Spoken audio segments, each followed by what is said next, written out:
So I've spent my entire life working in sort of social impact. But when I first started, I started as a carpenter. So I'm a carpenter by trade, and I was doing that and doing the sort of social impact work on the side. And then I switched after I stopped working in construction. My very first sort of social work was with at-risk youth. So I used to run boxing programs and do outreach programs in Melbourne at like high density housing commission sort of flats. Growing up, I had an experience, a number of experiences where help made a huge difference to me. What do you hope to change while you're on the board?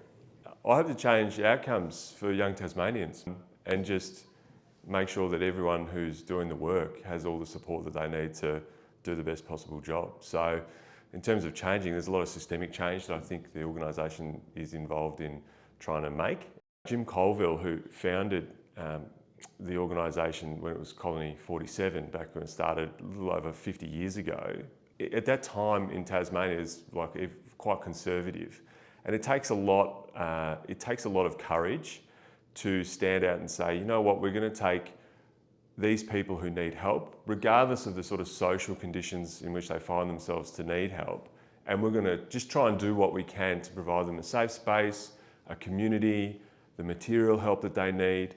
And I know Jim invested a lot personally, and that you make a lot of sacrifices to do that kind of work. If you could send one message to young Tasmanians, what would it be?